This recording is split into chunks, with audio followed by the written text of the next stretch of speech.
Hello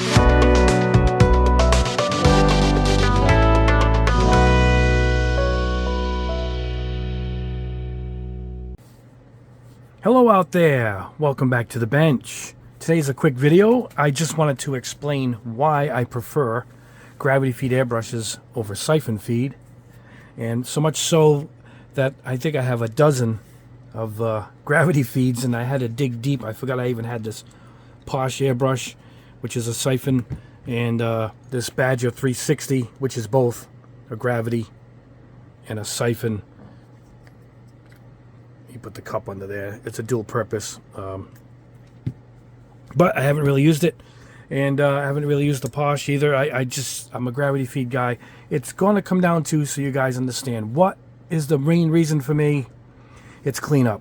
It just comes down to cleanup, and it's also feel. A lot of the siphons I've owned and gotten rid of, my hand didn't quite fit.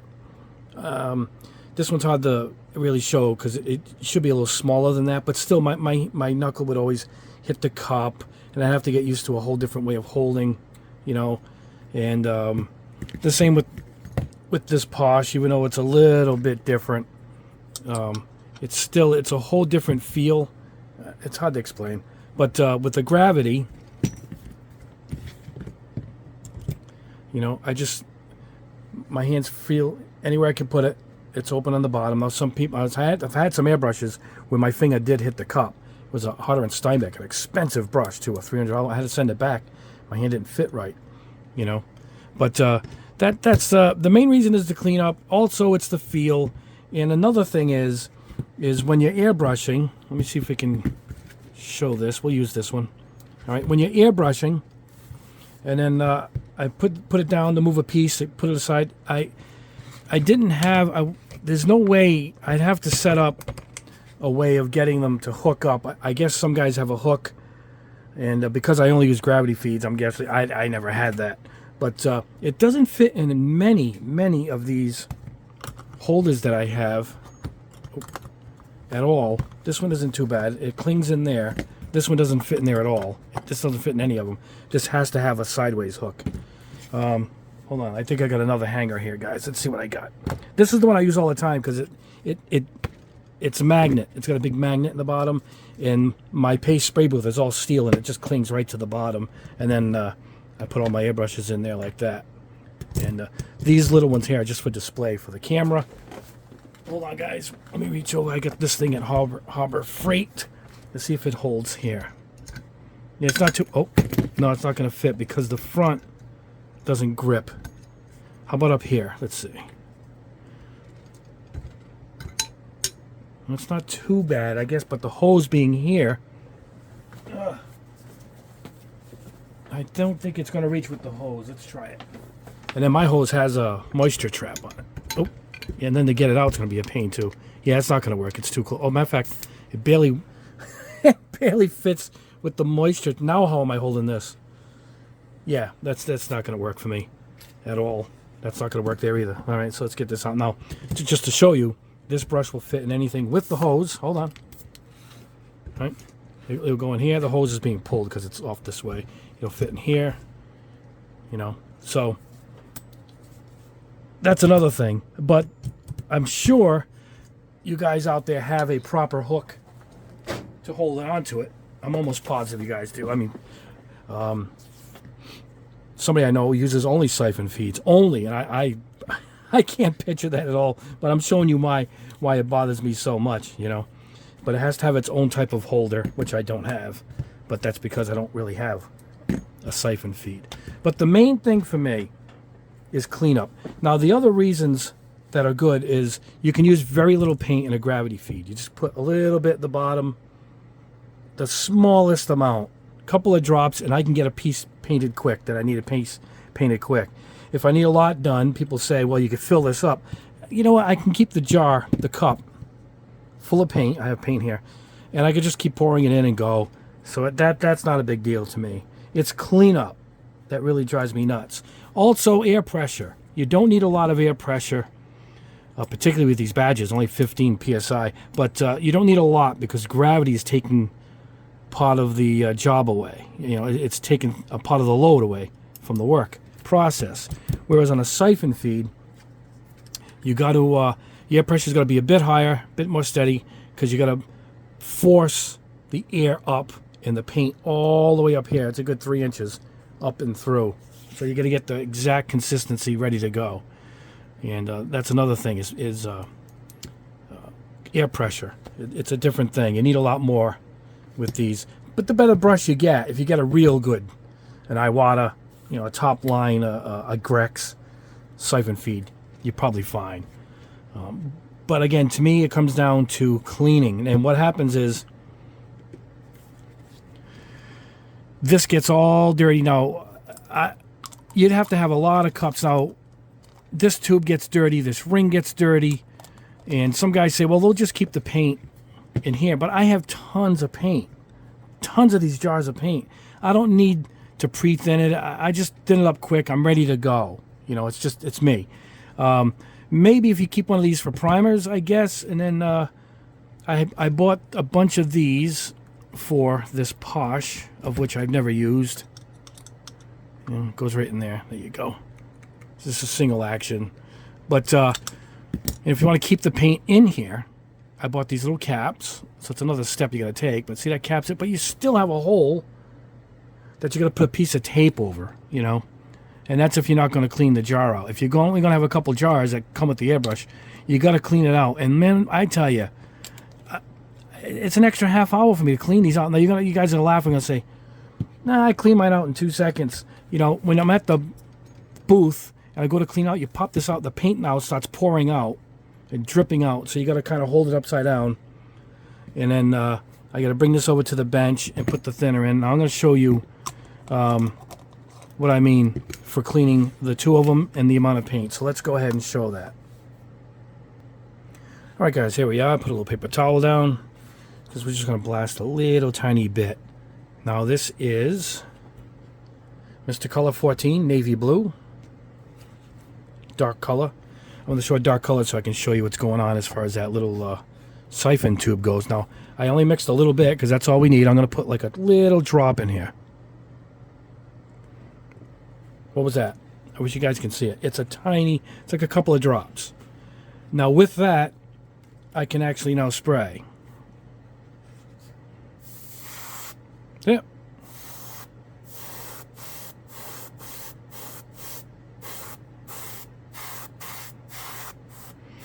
And because you can have a lower air pressure, because it's doing most of the work, it's falling into the, you can actually get in closer and do finer detail work with a gravity feed. You know, I'm not in the ideal area here to do this. I'm just blasting this quick so you guys can see. I just want to get it dirty so I can show you how I'm going to clean it out. You know. Anyway, that's it. See, we just sprayed a little bit. Let's blow some of this out. All right, I'm already out because that's all. I put a little bit in there. So for cleaning this, let's grab some lacquer thinner. Sorry, guys, if I hit the camera there. Watch out for back arrow here. I just added him to the desk. All right, and this is what we do to clean. I like to flush. Oh, here we go. I like to flush in and out. I'm forcing the lacquer thinner into the main area, into the nozzle. See if I can get better lighting for you guys here. See it?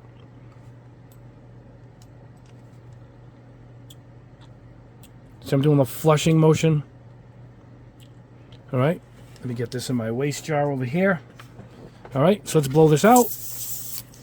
Now we're going to go ahead and put this in. Here's what you do. You're going to block the front. Oh, I'm out of camera right here. Okay, just going to back flush it. You know, pull the rest of this out. It's blowing clear already.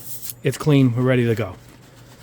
You know, and I'll go through the rest of my painting project, and then at the end I'll pull the needle out and clean it. It'll be pretty clean at this point just by keeping up. And I'm ready to go. Now, let's show you cleaning up the siphon feed. Okay, number one. We're going to need more paint than that little drop that I put in the other one. Let's go ahead and dump this in. I don't even know if this little bit's going to work. That's how much more we're going to need to siphon up. All right, we're going to lock this in. All right, now you need a lot more paint, and it's in there pretty tight. A little bit will touch the bottom, but if I start spraying, can you see the paint starts tipping to one side? Now you're sucking air. So you really got to put in a lot more than you might even need, which to me becomes a pain. And then I got to pour it back out. I mean, I got to pour out some of when I do the gravity feed, but I know how much I need because I can just keep the cup there, and then just dump the cup back into the original jar. I hope this fits. Yeah, there it is. All right. Let me grab something else to spray. Maybe we can just spray this. See, it's trying to suck up the paint. There it goes. Oh, I'm tipping it because the paint's not enough. I should put more. There we go. All right, so I got to hold it level. That's all. Just going to hold it level. There we go. We're painting it. All right. So now we want to clean out this. So now you got to keep an extra jar with thinner in it. All right. Now you can add the extra jar while you're over there at the booth. So now I'm going to pop this. I'm either going to unscrew it. That's it. And we're going to put the thinner in. Hold on. Let me grab some thinner. Hold on, guys. Let me pause this. All right. I'm back. I got the thinner back. All right. Here we go. I'm right-handed, so we're going to do it with this left hand here, see what we can do. All right, we'll put some in here. All right, so now we want to clean it out. I'm going to put this in here. Get the jar out of the way. The jar's going to be clean now. All right, here we go. I don't even know if this jar fits this. I hope it does. All right. All right, so now we're blowing all that through. Now that's just thinner. And now the thinner's already as black as the paint was, which is here. Look, there's no difference because it's all stuck into the tube. So now I got to clean this tube out. All right, so here's what I do. You pull this off. Now this is dripping. So now I'm left, it's on my hands now. I might be making this look worse than it is, but I'm not used to I'm not used to using these things. Now I got to go upside down. Now I'm only holding upside down because I can flip this, but most try and get you in the camera range here, guys. You know, see it? So most, it's the same thing as I could flip it and clean it out, but it's not fair. This is a rare airbrush. This is not a common airbrush, you know. But now I'm not really done. Let me show you why. We'll dip this in, this Q-tip. You know, it's still all black in there. So I got to flush that out a few more times. Now I got to take this, all right? I got to take this cap here. This is dirty. The washer now is dirty. Now I got to take this hose, and I put the hose into this here. See it? You got to pop the hoses off, and then you got to clean them in here. Fill this up with thinner, and try and get all of that out of the hose and out of here. You got to clean up all in this mess in here. And without going into any more details, this is why I love gravity feed airbrushes. And I do not like siphon feed. It's just, I had them both at the same time, and I knew right away, just in the cleaning, sorry with the camera, guys, just with cleaning it, I knew I was all set as far as which way I was going. And it's definitely the gravity feed airbrush. This is why I like gravity feed airbrushes. Let's try and look at the nozzle. I mean, let's look at the needle. Showing this. All right, here we go. Yeah, look at that. It was clean. Little bit on it, not much. I didn't go nuts. I did it quick to show you guys. You know. And these have simple nozzle setups. They're just two-piece nozzles, which I'm going to go over in the next video, which is the reason why I'm doing this video, is because the next video is I'm going to do a tour of a complete setup for beginners, for guys who want to start airbrushing their Gundams, but you got to do it right. I'm going to show you to do it the right way. I'm not going to go overboard in price. I'm going to show a low-price compressor, but a good one. I'm going to show you guys what airbrush I think is all around if you're going to pick one before you really get started. And that's why that's why I did this video, so I can get this out of the way, why it's going to be a gravity feed airbrush. But anyway, this is just a basic quickie to show you guys. Now I got to go clean all these jars out.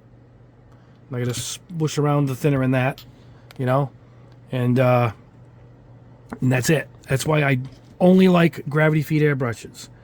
And I wanted you guys to know, when you always see me using them, is in the giveaways and when I review one, it's always a gravity feed. Now I'm going to be testing soon a side feed, which technically is a top feed, but it's off to the side so you can see the piece better, and then you can actually adjust the cup any way you want. It'll spin.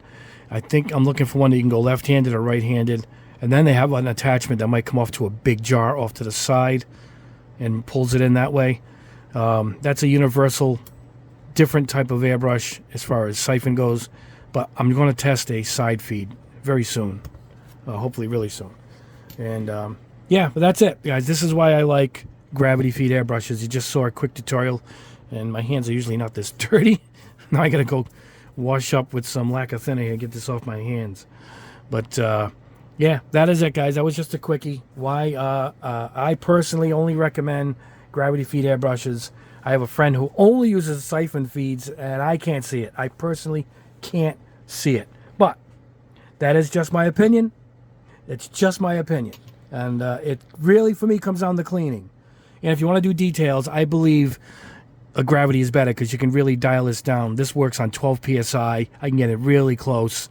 And the Sotar from Badger is a really good detailer, but you can get it real close with very little air pressure. With these, flip this back where it belongs here. With these Siphon feeds, you got to turn the air pressure up. I find at least 20 before I can really get it a good flow. Anyway, that's a side note. For me personally, it's the cleanup. It's the cleanup, and that's it. And that is my main reason why I love gravity feed airbrushes. I can clean it out quick. I go into the next color quick. Perfect. Really good for demoing paints for you guys, too. Anyway, guys, that is it for this quick video. We will see you during the week. I got a couple of tests lined up for the following week. And if you haven't already, sign up to my Patreon below. I answer questions directly. I'll be shooting a video to what I'm answering a question. One of my patrons asked a question. That's why I set it up. If you guys want to know, will this paint spray over this as a base, this other brand paint? So I will take this painted as the base, and I'll do this all on video to show them the result of their question. That's why I set up the Patreon, so I can answer your questions in video form directly. So feel free to sign up. It's only $4, and it helps the channel out tremendously. And I do appreciate you guys. I do appreciate you guys quite a bit. You guys don't know how wonderful you guys are to me. Anyway, that is my quickie. That's quick for me, huh? Almost 20 minutes. A video on why I prefer gravity feed airbrushes over Siphon feed. And it is, for me, the cleanup. And that is it. All right, guys. Don't forget, please like the video. Subscribe if you haven't already, because I got a lot more to go. A lot more to go. And with that, have a wonderful weekend. We'll see you during the week with a new video. Thank you, guys. God bless.